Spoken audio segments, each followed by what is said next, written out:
I'm Cosmo Catalano, and yes, that number in the title is a 3. As a proud graduate of the George Lucas Elementary School, I find that episodic chronology is highly over... No, just kidding. I made a video for last week, but there were some issues. There have been a lot of issues recently, but things could be a lot worse. I could be a rejected Giro wildcard team.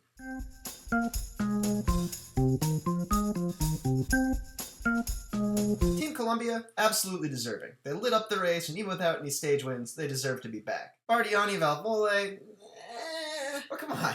Team Yellow Fluo, the team that was doping so hard they had to name themselves after the ugly-ass color of their kit. Their highest profile results last season were literally doping tests. And they failed them! If a squad counts a clean B sample as a victory, you probably shouldn't be inviting them to your race.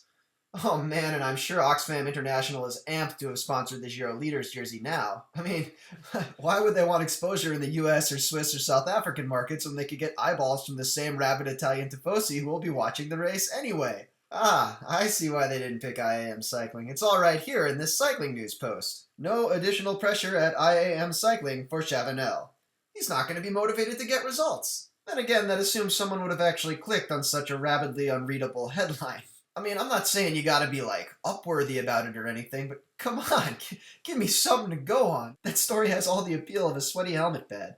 Still, when I see a headline like that, I like to click a few extra times, get those ad impressions up. I mean, you spend $8 on a tube to support your local bike shop, right? Surely you can spare a few extra mouse clicks in the name of cycling content online.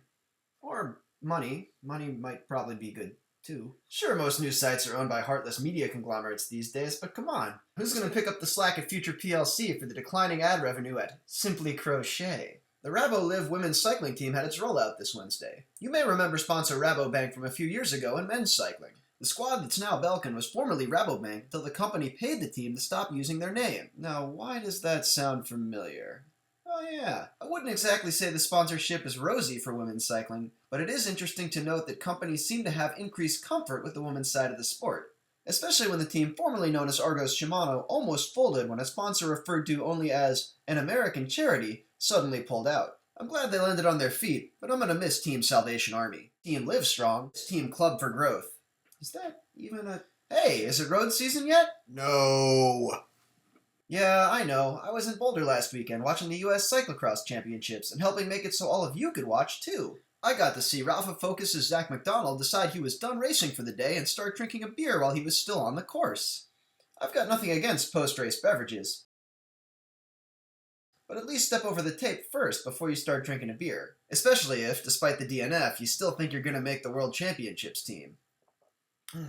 I mean, the only time I've seen Sven Nys with beer between the tape was that one time a spectator threw it on him.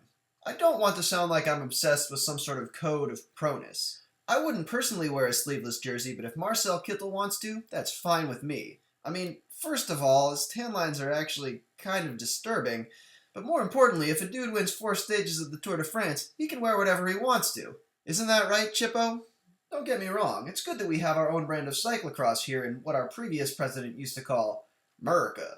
But now we've also got a 2-time Women's World Cup champ, up-and-coming riders getting nods from Belgian publications, and, a multi-camera HD feed from our national championships. It's not like the Belgians don't have their own total nonsense. For example, fat former green jersey holder Tom Steele is starting a cyclocross race on an electric bicycle, but you don't see them broadcasting it at their national championships. Besides, if we did want to showcase our oddball brand of grassroots racing, the person we'd be putting on our world's team is Adam Craig. I'm Cosmo Catalano, and that was The Week in Bike.